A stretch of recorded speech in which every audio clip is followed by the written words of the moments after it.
Ma'am, sorry I'm late. Ethan landed a parent-teacher meeting on me. At the last minute, the little brat. I don't know why I even bothered. Leaving work early to be told that he's going to fail the junior cert. Sure, I could have phoned the school and told them that and saved myself a trip. All the little fecker wants to do is play computer games and watch MMA, or mixed martial arts as it's called. Arts me eye. Two fellas in a cage trying to kill each other more like. That's disgraceful carry on altogether. And they say we're meant to be getting more civilised. I don't know, Sharon. What'll the world be like when Ethan is my age? There'll be robots looking after him if that Putin fella doesn't decide to use his nuclear weapons. He's an awful tug, that Putin, isn't he? I suppose he loves the MMA. Anyway, what's all this about Ethan and the junior cert? He's going to fail it unless there's a nuclear war and nobody gets to do it. He's not bad on the guitar though. Maybe that'll be the saving of him. And me, if he becomes a rock star. He'll be grand, Sharon. One day he'll wake up with sense and you'll wonder what you were worrying about.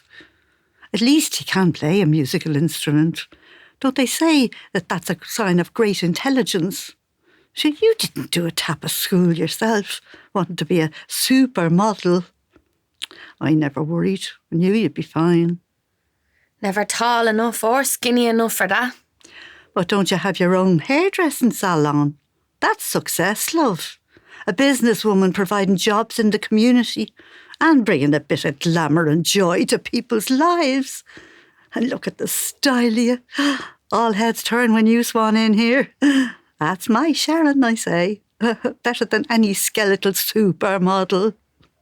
But it's different nowadays, ma'am. The competition is crazy and it's all about qualifications. The more, the better. Whether you need them or not. I'm telling you, Sharon, he'll be grand. I have a sense for these things. Trust an old lady. Anyway, more importantly, did you bring me the Woman's Weekly? Here you are, ma'am. Thanks, love. Who's on the cover this week? Oh, Judi Dench. Isn't she marvellous for her age?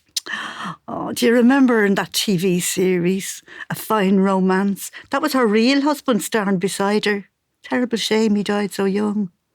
She became a superstar afterwards. You'd wonder, wouldn't you? I knew a woman who looked 10 years younger after her husband died, moved to the Costa del Sol for half the year to save on the heating bills, and never mentioned his name again. Anyway, the health advice in the Women's Weekly is very good, you know. Not all chamomile tea and Pilates. What exactly is Pilates anyway? It's a kind of yoga, ma'am. Meant to be good for the mind and the body. A lot of ladies who come to the salon do Pilates. They always have their lemon and ginger tea bags with them, terrified they'll consume a few extra calories and not fit into a size 8. Like kitchen mops they are. And most of them have the personality of a kitchen mop too. All they talk about is exercise, exercise, exercise. And when they're not talking about detox diets and scented fucking candles. They'd be the ones going around in those tight leggings. I'd say they'd appreciate the health advice in the Women's Weekly. What? The lavender under your pillow will prevent the menopause? Oh, very funny indeed, madam. Wait till you start the menopause. You'll be taking every natural remedy from the Women's Weekly. It's been around since 1911, you know. Your granny read it as well. And didn't it help generations of women? But ma'am, medical science has come a long way since you were young, and definitely since 1911. They have HRT now. I'd prefer to put my faith in proper medical science and not in some witch doctor in a twin set and pearls telling me to eat probiotic yogurts and drink green tea. Remind me again, love. What's HRT? Hormone replacement therapy. The hormones you lose in the menopause are given back to you in tablets, patches or whatever. Ah, so they give you back your youth. That's like being in Tiernan Oak. You better not fall off your high horse when you're taking that HRT. You'll turn into an old hag when you hit the ground. There'll be no going back. Anyway, Never mind the menopause. That's a young one's problem. It's dementia I want to avoid. Jesus, no sign of you getting dementia. Driving other people demented more like. Hey! At least we can talk in peace today. Where's Mother of Sorrows? Let me guess. Down in the day room hearing confessions? She can't hide the look of disapproval when I visit. Obviously doesn't see hairdressing as a worthwhile occupation. Always going on about her American nieces and nephews being lawyers and dentists and engineers. Always boasting that she never set foot in a hairdressing salon. What with inner beauty being more important. She should think of the people who have to look at her every day. Ah, Sharon. She's just proud of her nieces and nephews. She doesn't mean any harm. But you would get fed up listening to it, though. And how can you sleep with that Padre Pio staring at you? Oh, that martyred smile gives me the creeps. And those mittens covering the holes in his hands. I suppose Bridget could knit a batch of those for a bleeding martyr. And that picture of Mother Teresa would give you nightmares. Face like a dried tobacco leaf. It's a wonder she didn't get the stigmata too. It's like Madame Tussauds Chamber of Horrors over there. Oh, Jesus, Sharon. Keep your voice down. She'll be back any second. I think she's trying to recruit people for a meditation course. You sit around looking at lighted candles and listening to holy music. The only customers she'll get are the ones with dementia. So they could be praying to the sky fairy for all they know. She asked me to join, and I told her I'm a Protestant. Jesus, ma'am, you're worse than me. Anyway, that put a stop to her holy gallop. She didn't know what to say. Probably praying to Padre Pio and Mother Teresa to rescue you from the dark side. I do put songs of praise on just to annoy her. She can't stand the BBC. Walks out in a huff, she does, with her rattling rosary beads. Only looks at Archie E or Tina G with her clickety knitting needles going like the hammers of hell. And that bloody Radiona Gaeltachta on half the night. Those schnick-schnack-schnick-schnackness and colours of tattoos, they think they're so superior to the rest of us. You're very bold, you are. I wonder would she enjoy Naked Attraction? Or Love Island? I suppose the only series she follows is The Angelus. Ah, hello, Bridget. That's a lovely cardigan. Did you knit that yourself? It sets off your pearls beautifully. They are not pearls. They are rosary beads. From the Vatican. Blessed by Pope John Paul II. Is that him in the photo there beside Mother Teresa? No, Sharon. That's Saint Padre Pio. He was canonised by Pope John Paul II. Sure, they're both saints now. I pray to them every day. And to Saint Mother Teresa of Calcutta. She was beatified by Pope John Paul II and canonised by Pope Francis, you know. I remember now, seeing a documentary about her. Wasn't she the one in the tea towels who ran those houses of the dying? More concerned about souls flying to heaven than giving their owners proper pain relief. Baptising people who are nearly dead and throwing them a few paracetamols doesn't sound very saintly to me.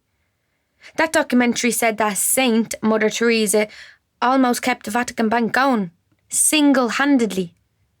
Why didn't she spend all that money on the people and in the houses of the dying? It all sounds very suspect to me. I won't hear a bad word said about that good and saintly woman. She dedicated her life to God and the destitute, took people out of the gutter and cared for them selflessly. The world would be a better place with more like her. The world would be a better place without her more like. This care home you're in, Bridget, is like the Beverly Hills Hotel, compared to one of Mother Teresa's houses of the dying. How would you like all your medication to be replaced by a box of paracetamol and a few prayers? This home would become a house of the dying very quickly if that happened. I'll keep taking my blood pressure and cholesterol tablets, thank you very much. We'd all be long gone if we were dependent on the likes of Mother Teresa for our medical care. We wouldn't see our grandchildren grow up. We wouldn't see next Christmas. And of course, we all know that Mother Teresa was against contraception, no matter what. I mean, how can all those men and women of God believe that it's okay for some children to be born into the world with no chance of a decent life? Get them born, get them baptised and wave them off to heaven. But by being born, Sharon, they are given the chance of eternal life. Our life on earth, whether it be for 100 minutes or 100 years, is nothing to the eternal life that awaits us in heaven. But Bridget, look at all the wars around the world. Most of them are because of religious differences. And don't start me on the Magdalene laundries. It's all about power and control. Those soldiers of Christ never learn. Most of them discriminate against women and LGBT people. If they're not fighting against each other, they're fighting amongst themselves. Did you ever think of joining up yourself, Bridget? You'd have made a great nun altogether. Maybe you could set up a new order to undo the damage. Sister Bridget has a great ring to it. Yes, Bridget, you'd have made a marvellous nun. Strong woman like you would have put all those men in their place. You were wasted in the civil service. You'd have made a much better bishop than most of those clowns. Pope even, if you played your cards right. My job in the civil service was a godsend. It meant I could send money home to my parents to supplement their pensions. It allowed them to live in comfort. I had 9 brothers and sisters. 4 emigrated to America, 3 became nuns and 2 became priests. I was the only one who could help my poor mother and father. God rest them. Pity. You could have gone on the missions. Did you ever see that film, The Black Narcissus? Put the fear of God into you, it would. Deborah Kerr made a beautiful nun, though. And that handsome and brooding David Farrer certainly roused the passions of the Holy Sisters. Those sanctimonious do-gooders shouldn't have been there in the first place. How would you like it, Bridget, if a group of Buddhist monks started visiting here every week trying to convert you? And yet you think it's okay for the likes of the original gangster nun? What? Gangster nun? And Mother Teresa, of course. She could have funded every credit union in Ireland and rescued us after the financial crash. I never watched The Black Narcissus. But I read about it. Holy Sisters indeed. Song of Bernadette. Now there's a film about real sacrifice and acceptance of God's will. I've been to Lourdes 15 times. I wouldn't have gone to the Côte d'Azur for free. I went to Fatima a few times and to Medjugorje. And of course, there was always the parish trips to Knock. Devotion to our Blessed Virgin Mary is the most important part of my life. Did you learn the Memorare in school, Sharon? No, Bridget. Remember, O most gracious Virgin Mary, that never was it known that anyone who fled to thy protection, implored thy help, or sought thy intercession was left unaided. Inspired with this confidence, I fly to thee, O Virgin of Virgins. I never learned that. Maybe Richard Branson did, though, with all those virgins flying around. Maybe it inspired him to set up Virgin Airways. Sure, Mother Teresa could have funded her own airline. Imagine the call over the tannoy. Would all passengers make their way to Heaven's Gate or Hell's Gate? And isn't it funny the way the Virgin Mary only ever appeared to believers in Catholic countries, preaching to the converted? What about the people in the Amazonian forests who never met a soul outside their own tribes? Why didn't she go and warn them about climate change, seeing as it's affecting them far more than it's affecting us, the very people causing it? I would never question the Blessed Virgin Mary. When you have faith, you don't need anything else. Haven't all the apparition sites become shrines of pilgrimage for millions of the faithful? People go home spiritually uplifted and determined to live a better life. money-making rackets if you ask me. I mean, you can buy Pope soap. Is that for making your soul whiter than white? Maybe I should get some for the salon. Sharon. There's not a saint now who's not available online in glow-in-the-dark or as a fridge magnet. I certainly wouldn't want a creeping Jesus judging me every time I open the fridge for a Prosecco. And if I need to get up in the night, I don't need your man there, Padre Pio, lighting my way to the bathroom, thanks very much. You can even get crucifixes made of chocolate, which is very dark. The idea, that is, not the chocolate. Religious artefacts bring great solace to the faithful. They've all been blessed. And isn't that the most important thing? Spending money on religious souvenirs is no better or worse than spending money on expensive hairstyle or buying those overpriced vanity beauty products. None of them have been blessed. It's nothing more than inflated pride in your appearance. Young women looking ridiculous, old women afraid of looking their age, and the hair and beauty businesses making a fortune on people's stupidity and insecurity. I'll never set foot in a hairdressing salon, and I will never paint over the face that God gave me. I beg your pardon. Do I look like a millionaire? If I was that rich, Mam would have her own suite in the Shelbourne Hotel with round-the-clock personal staff. And are you saying that if I sprinkle holy water over everything in the salon, that makes it all okay? Hey, Sharon, do you remember that Magnetic Mary song you were all singing when you were teenagers? I don't care if it's dark or scary, once I've got Magnetic Mary sitting on the dashboard of my car. Well, may you laugh now. We're only passing through. It's the next life that's the important one. The eternal life with our blessed Lord. Anyway, I know that I'm ready for my Maker. He can take me in my sleep tonight if he wants. But is he ready for you, Bridget? Oh, we're only messing. And don't you go popping your clogs in the bed next to me tonight. You talk about vain people going to beauty salons, Bridget. What could be vainer than the certainty that you are perfect enough to be ready for your Maker? Very sure of yourself, aren't you? No, I never said that. And would you not be bored stiff in heaven? What would you be doing all day? There'd be no excitement, and there'd be no end to it. If you don't want to live forever on earth, why would you want to live forever in heaven? I suppose it's either reincarnation or extinction. What do you think, Mam? I'd go with reincarnation. God will keep sending us back until we're good enough to get through his pearly gates. But Bridget thinks she's good enough already. Isn't it marvellous to be so certain? I envy you that, Bridget. I'm not sure at all about heaven. Suppose we must just hope for the best, and I'd rather not think about the worst. Sure, there's no worst, Mam. Nobody believes in hell anymore. Only those born-again Christians and the ones who go to those Latin masses.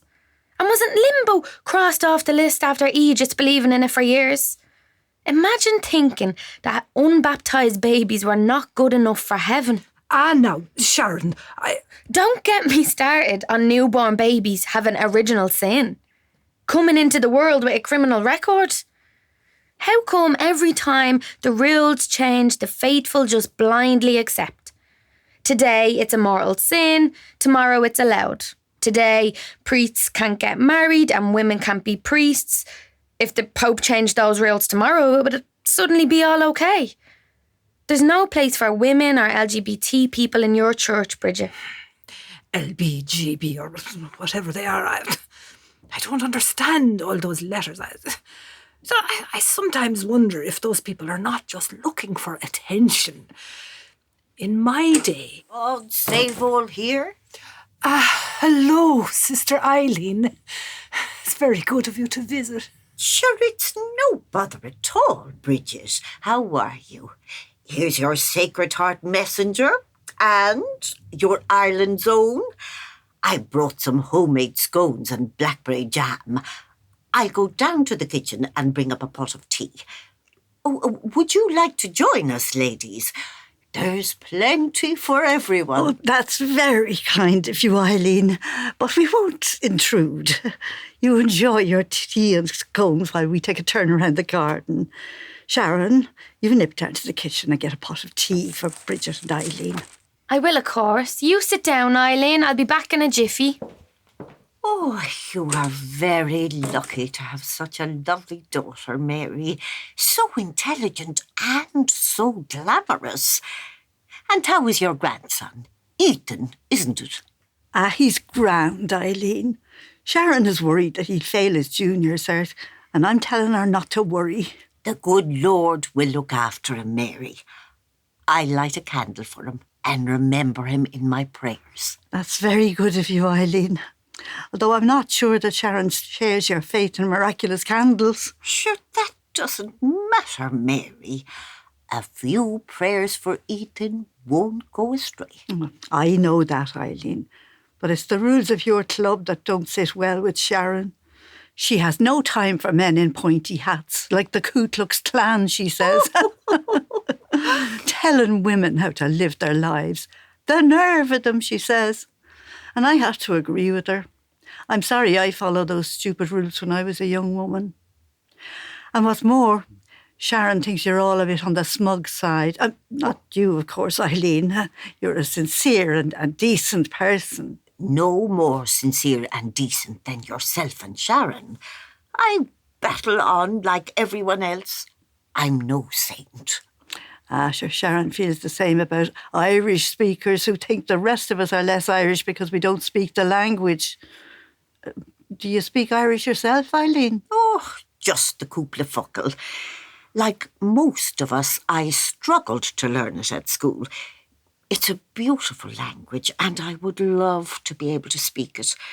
But they ruined it for most of us, teaching it with a rod of iron and denying opportunities to those who couldn't master it. It's our native language, Eileen.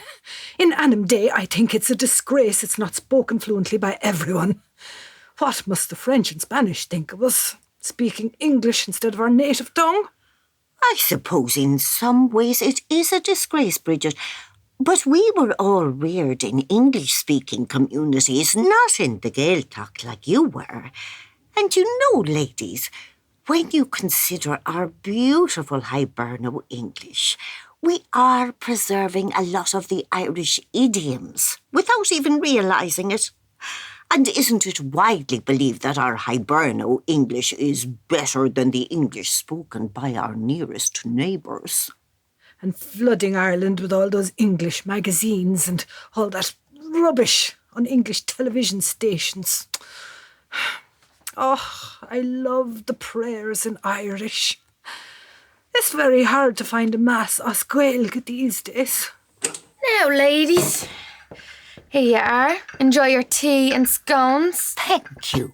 And nice meeting you again, Eileen. Now, are you ready, ma'am? Here's your wheelchair. Come on. Thanks, love. You all right? I'm grand. Bye, Eileen. See you later, Bridget. Slán go fóil a bhfuil. My pride was gone, oh no. Something inside so strong, oh. Something inside. Jesus, that Bridget is such a sanctified bitch. Irish mass my arse. Steady on, Sharon. Oh, damn it. I did it again. I know I shouldn't engage, but I just can't help myself. She brings out the worst in me. You have to remember that Bridget was reared in a different world to us. She's stuck in that world like a safety blanket, never secure enough to experiment or try something different or listen to another point of view. I wonder why she never got married. Well, there were 10 children in the family, with 9 of them either in America or in religious life. Bridget was the only one able to financially support the parents. I'm guessing she never married because the marriage bar would have forced her to leave her job in the civil service, and then she couldn't have supported them. I suppose by the time they died, all the decent fellas were snapped up. And Bridget was probably in her 50s by then anyway. Doesn't seem fair, does it? Yeah. But as far as she's concerned, we're all going straight to hell, while Irish-speaking true believers will fly straight into heaven. Must be great to be so bleeding sure of everything. You're doing it again, Sharon. You're letting her get to you. Bridget's had her hardships the same as the rest of us. Come on, love. Let's just enjoy our cappuccinos.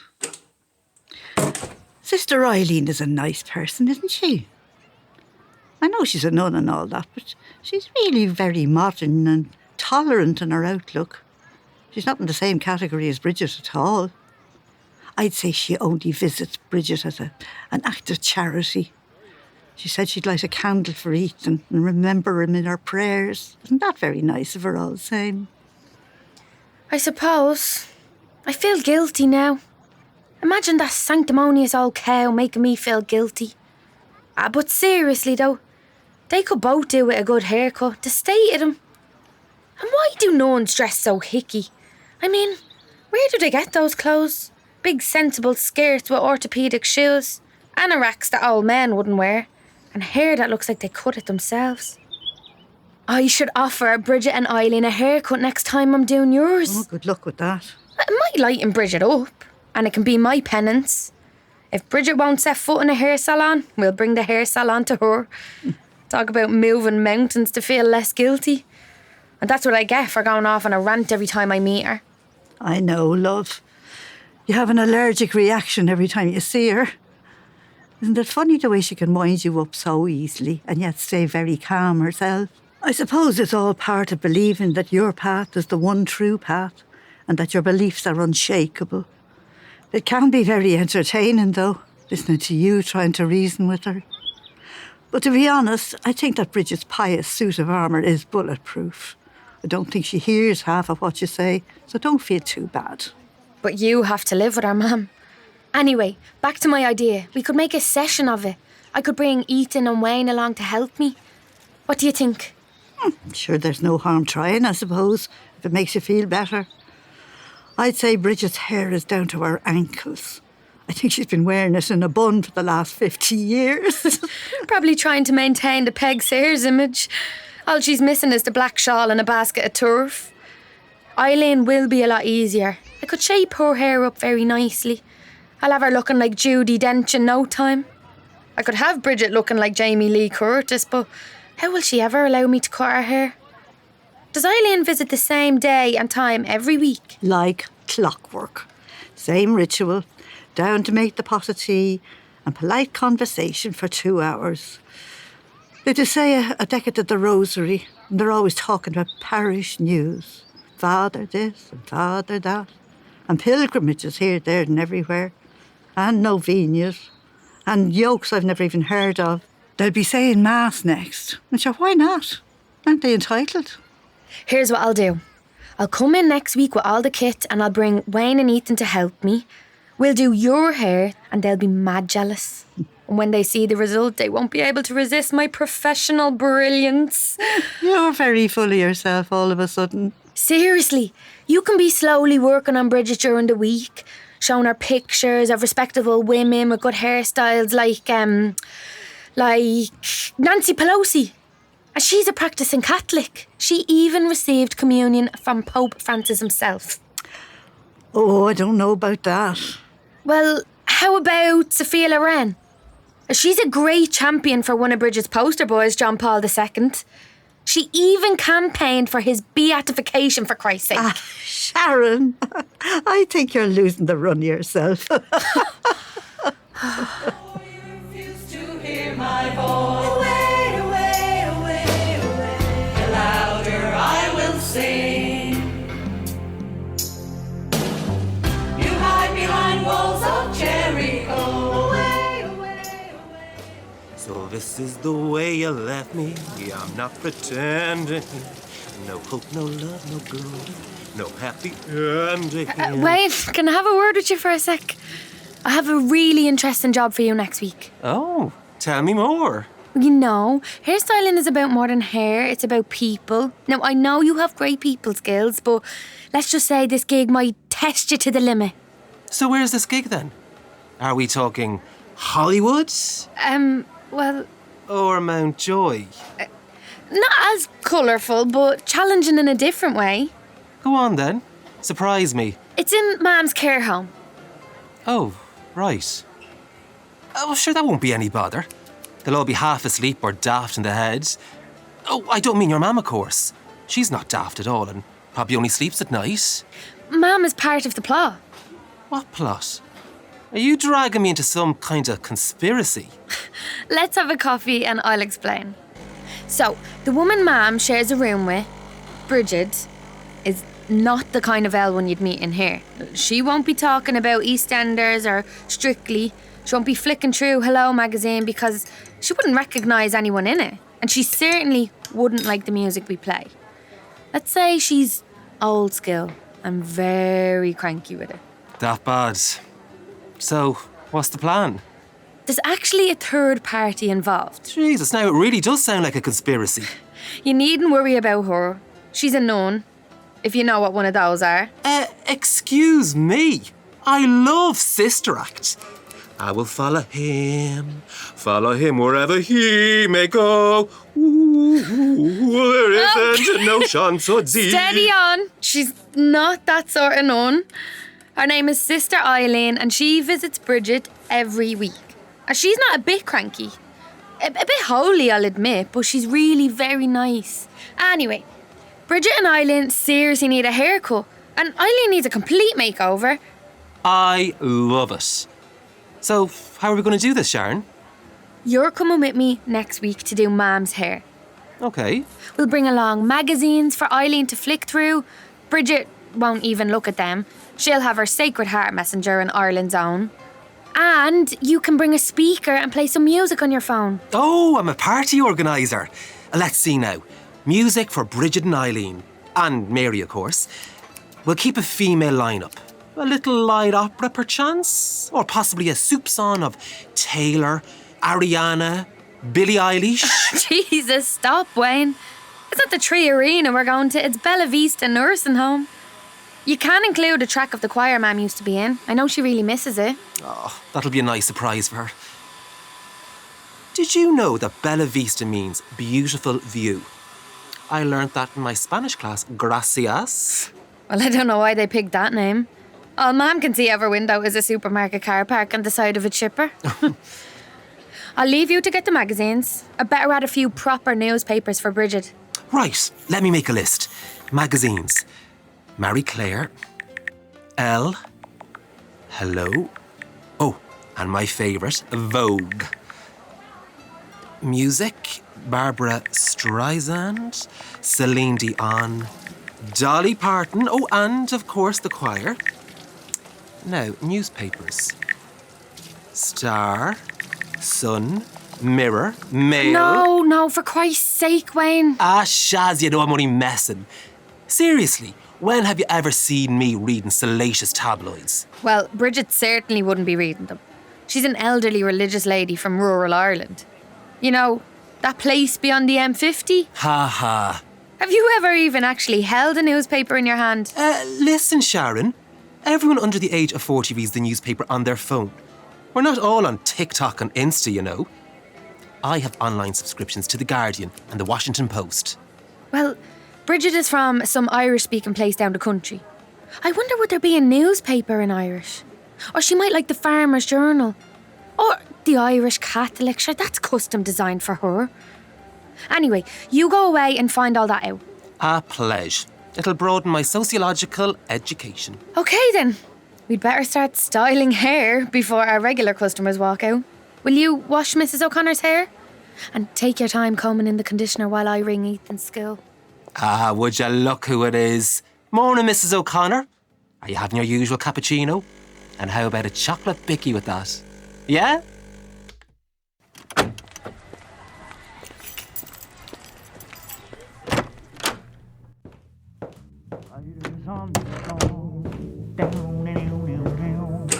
Riders on the storm, down, down, down, down. Into this house we're born, into this world we're thrown. Like a dog without a bone, an actor out alone. Riders on the storm. Ethan! Jesus! Should you not be doing some revision or homework or something? There's no point. Nobody even cares about the junior cert. Well, I can't force you to study, but I have a job for you if you're interested. I'm not going into that hairdresser's again. No, it's something else. I hope you're not dragging me into the Bella Vista. I hate that place. I only go because Gran is there. I never want to grow old. And how are you going to manage that? I'm going to live hard in the fast lane, take risks, travel the world, make my own luck. The only club I want to be a part of is the 27 Club, with Kurt Cobain, Jim Morrison, Brian Jones and Jimi Hendrix. Do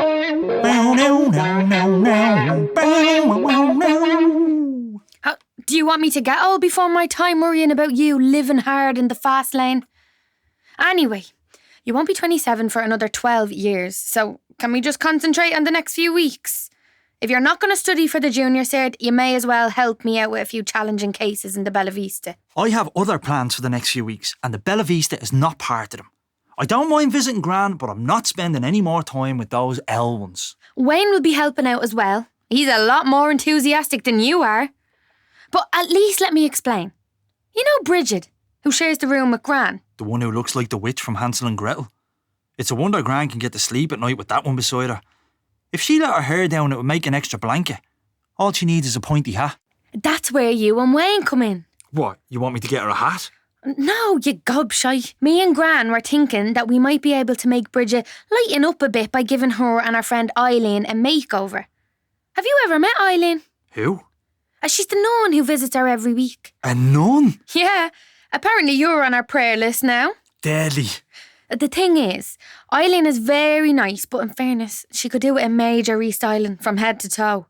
Gran is going to start showing them pictures of stylish older women in magazines, just casually like, to plant a few ideas in their heads. Anyway, we'll start operations next week with me going in to do Gran's hair while Bridget and Eileen are there. And what's all this got to do with me?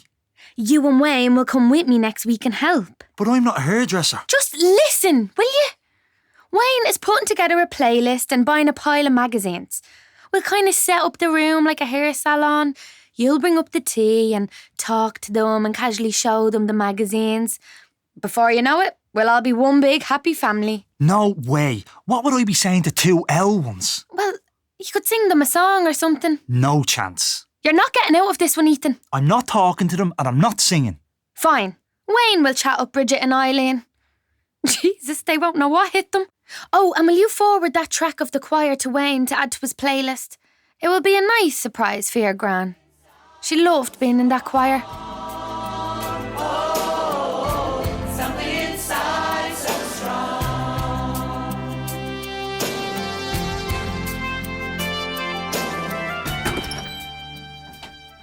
Now, Ma'am, what do you think of the colour? Oh, it's gorgeous, Sharon. I love it. Oh, it takes years off you, Mary. I'll just finish trimming the back for you. Ethan, will you start sweeping up there? Where are Bridget and Eileen? Oh, they're on their way back from the oratory, I'd say. They're great lads for helping us with Operation Transformation for the two of them. Shh, I think that's them at the door. Who have we got here? It's a lively room today. Oh, your hair is beautiful. Isn't it, Bridget? Hiya, Eileen. This is my son, Ethan. Oh. How are you? And Bridget, this is Wayne, who works in my salon. Enchanté. And they came along with me to see Gran and help me do her hair. Wayne bought some magazines for you. Wasn't that very nice of him? He put together some music for you too. Even the choir I used to sing in. Would you believe that? That was very kind and thoughtful of you, Wayne. I look forward to reading the magazines and especially to hearing your choir, Mary. OK, Ma'am, that's you finished. Thanks, love. I'll bring up the tea just as well. I always bring extra scones. No, Eileen. You sit down there and relax, pet. I'll get the tea. Would you look at Judi Dench on the cover of Woman's Weekly? Such an intelligent-looking woman, and she has a mischievous twinkle in her eye. Who's Judi Dench? Oh, Bridget, she's a wonderful Shakespearean actress. I think you'd like the Woman's Weekly. I remember my mother had it on order in the corner shop when I was a girl. It was my job to get it every Thursday, and I was always allowed to buy sweets for myself. They were happy days.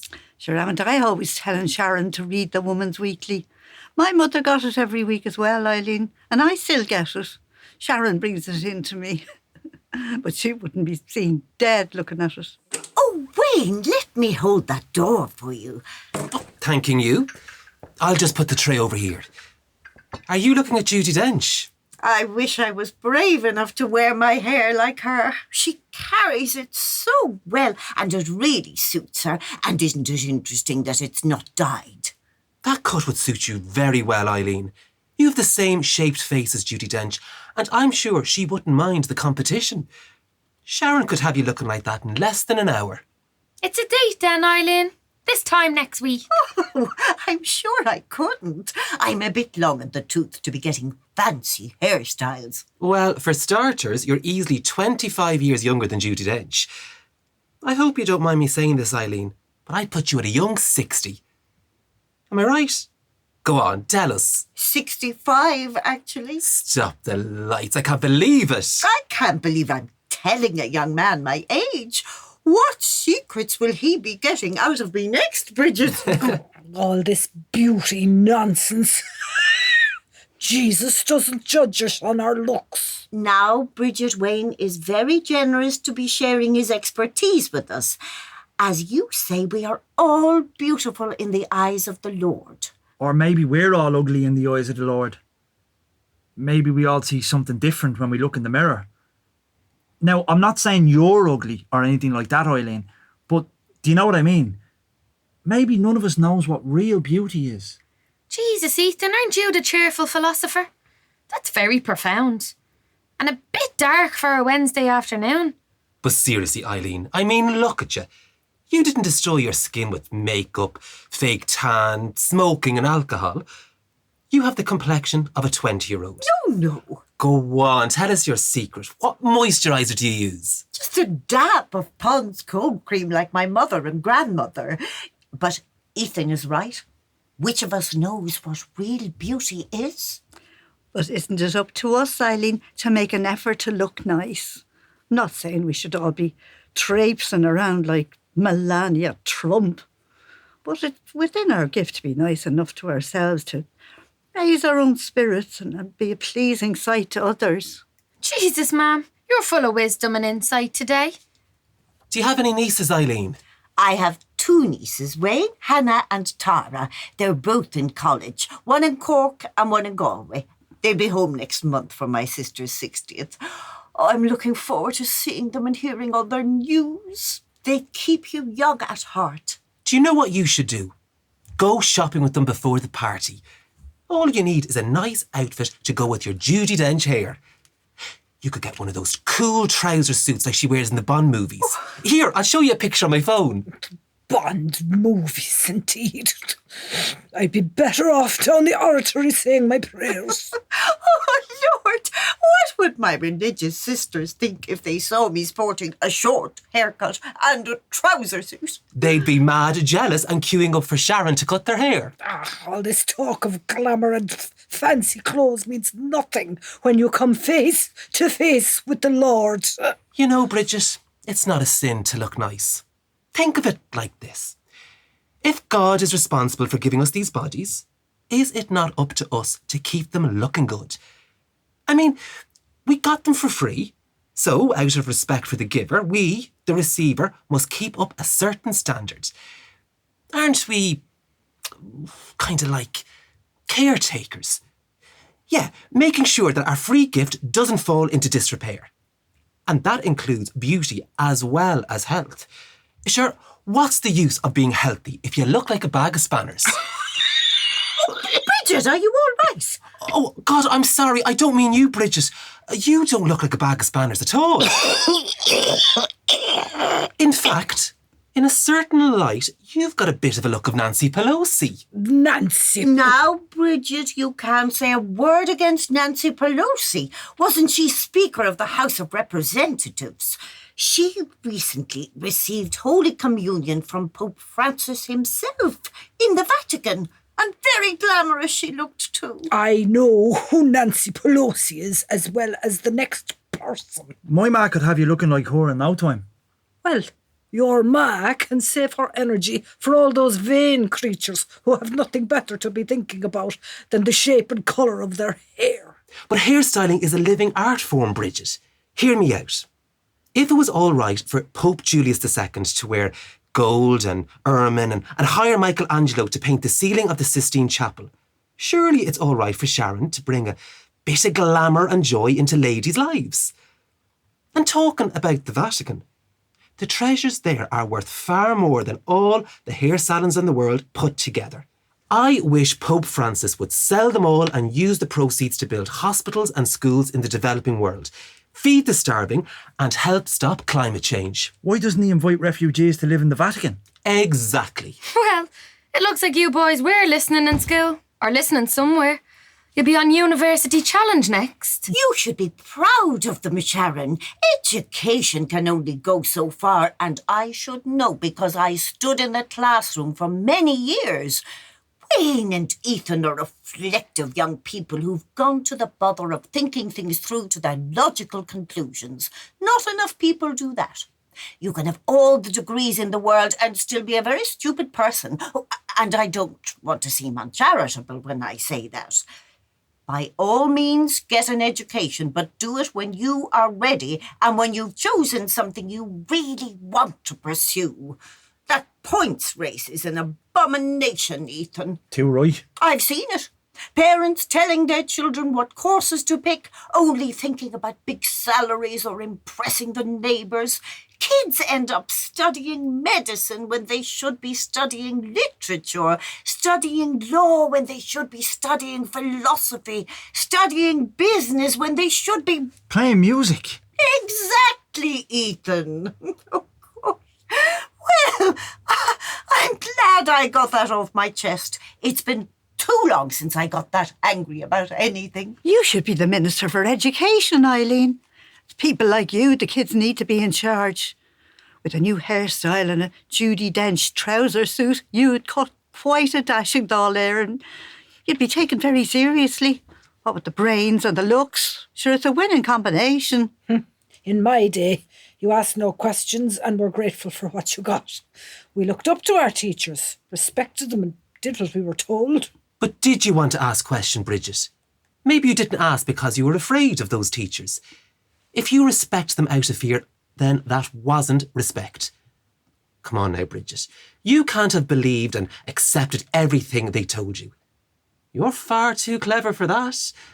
Sometimes it's okay not to be grateful for what you get because it's the wrong thing that's been forced on you. Well, I suppose we were afraid. But then all young people were afraid. It was the way things were. But that doesn't make it right, Bridget. Surely you wouldn't want things to be like that nowadays. How would you like me and Ethan to be afraid the way you were? Sure, it was still like that when I was young, Bridget, and Wayne is right. We wouldn't like young people to feel that fear today. A lot of that respect was misplaced. We want our young people to be questioning, and if we want their respect, we must earn it. And it was certainly the same for me, Bridget. For us, it was more a case of deference than admiration. I wouldn't say we looked up to the teachers. We were afraid of them, glad to see the back of them. I'd leave school tomorrow if I could. I'm skipping transition year. 1 year less of being bossed around and treated like a 7-year-old. In my day, leaving school was a celebration. We had freedom and money, and it was up to us after that to make our own way. In those days, that got you a fairly good job. Things are different now, Ethan. Don't leave school yet. You've only got another 2 years. Not saying you have to get a brilliant leaving cert. I'm just saying that you should enjoy another 2 years with your friends. And you might even learn something useful. Mary's right, Ethan. Just enjoy being with your friends and pay attention to the subjects that interest you. Don't worry about college. You can do that when you're ready. There's no harm in a few years growing up before you start anything. I hope you're listening to all that good advice, Ethan. We're very lucky to know someone with Eileen's experience. She understands your situation, so pay attention to what she's saying. You're lucky, Ethan, to have such a kind and understanding mother. In my day, people would have said that your mother was spoiling you. I don't think you are spoiling him, Sharon. I think you're a fine mother, and I think that you're a fine young boy, Ethan. Ah, Bridget. And your mother's right, Ethan. You should listen to Eileen. She was a teacher for years and she knows a thing or two about young people. And Jesus doesn't care if you have a junior certificate or a PhD. The Holy Family didn't have any fancy education and they've been revered for over 2,000 years. I won't say they had it easy, but they left a wonderful legacy for countless generations of the faithful. I wonder if Jesus had a better education. Would he have avoided crucifixion? He could have hired clever lawyers to defend him, made a plea bargain, and admitted to irresponsible preaching instead of claiming that he was the Son of God. Yeah. But without the crucifixion, Wayne, we wouldn't have the religion. And would that be such a bad thing, Bridget? Shouldn't we just concentrate on living our best lives here and now and let the next life look after itself? What's the point of looking up to saints who lived impossibly good lives? And how good were they really? Is it not very selfish and irresponsible to be inflicting harm on yourself or putting yourself in mortal danger? I mean, how would you like to be sharing a house with someone who has the stigmata, bleeding all over the furniture? Nah, they all sound too self-righteous and narcissistic to me. It's not that simple. Those saints put themselves through all that suffering for you and me. They intercede for us and help us. They're far better human beings than I could ever be. I'd never have the courage of St. Joan of Arc or the faithful acceptance of St. Bernadette, for example. But aren't the real martyrs the children who have no food, shelter, education or medical care because of all the wars happening across the world? Well, you are right about that, and I pray for them every day. I think your generation are growing up in a far more complicated world than mine did. We lack the courage to speak up for ourselves, but you don't. Now, that young Swedish girl, Greta Thunberg. Thunberg. Thank you, Ethan. She's a marvellous example to us all. We understand climate change much better because of her. But why do you need anyone to intercede on your behalf, Bridget? Why don't you speak directly to your all-loving God? Fear of God is no different to being afraid of your horrible teachers in the olden days. Maybe we all need to grow up and learn to get on with each other, even if we disagree. It would certainly make the world a much more peaceful place. A peaceful world is certainly what we all want. You and me have a lot in common, Bridget. We tackle the big issues. I'd love to come and visit you again. I've Mondays off. We could have a nice cup of tea and put the world to right. You could even teach me some Irish. But Clarke. And I'm telling you, Bridget, that Nancy Pelosi hairstyle would suit you perfectly. Sharon could do it for you in 2 weeks' time. Couldn't you, Sharon? Yeah, of course. I'm doing Eileen's next week. Well, Bridget, it looks like we are both obliged to accept the generosity of these lovely people. It would be flying in the face of God to say no. Oh, this is so exciting. I can't wait to tell my partner tonight. Is she a hairdresser too? It's a he, Bridget. Mark is training to be a solicitor. Oh, I see. Actually, we're having a big birthday bash in June, in Dublin Zoo. We reckon that animals have more honesty and integrity than most humans. Oh, present company excluded, of course. There will be humans at the party, though. I'd love if you and Eileen would come along with Mary, Sharon and Ethan. You could all sit together. Oh, it'd be great. Vegans and vegetarians catered for, and don't worry about food allergies. That'll all be taken care of. There were no food allergies in my day. You ate what you were given or went hungry. And I'll never understand what a vegan is. Greta Thunberg is a vegan, Bridget. And food allergies are real. Ethan has a nut allergy. He ended up in A&E and nearly died of anaphylactic shock when he was 5. He carries an EpiPen all the time now, so that he can inject himself in case he accidentally eats anything with nuts in it. Ma, stop telling everyone. And he's very responsible about it. But it's still an awful worry for Sharon. as if she didn't have enough to be doing, rearing them single-handedly, running the salon and visiting me. Ma'am, would you stop? Would you look at the time? I have to go. It's my turn to cook dinner tonight. See yous all next week. I'll head out with you, Wayne. I have band practice at 8. See you next week, Gran. Oh, my love. Oh, excuse me. I'm so tired. Oh, good night, Mary. You dropped your book, Wayne. Oh, T.S. Eliot. Oh, that brings back fond memories of my youth. I never tired of reading the love song of J. Alfred Prufrock after I did it for the leaving, but I always struggled with the wasteland. God, my pockets are never big enough to hold all the books I'm reading. Come on, Wayne. We'll miss the bus. Bye, Wayne. Bye, Ethan. Bye. Oh, I really enjoyed today very much, and I'm looking forward to next Wednesday. You boys have given me courage. I suppose I'll see you lads next week then. I'll head off myself now. Mam's fallen asleep there. But all the excitement, she never got to hear the choir. I have the song on my phone anyway. I'll stop at the reception and ask them to download it, so one of the healthcare assistants can play it for her tomorrow. You and Mary should listen to it together, Bridget. I think you'll enjoy it. I used to be in the church choir myself, you know. Bye, ladies.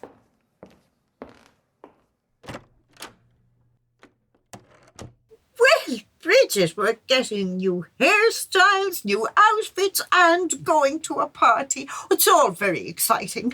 I haven't felt this alive in a long time. I'm glad you didn't say anything about Wayne's partner. That Wayne is a fine young man. He's the personification of faith, hope, and charity. Do you know, it's high time we did a joyful decade of the Rosary, Eileen. And would you ever bring me in a copy of Woman's Weekly next week?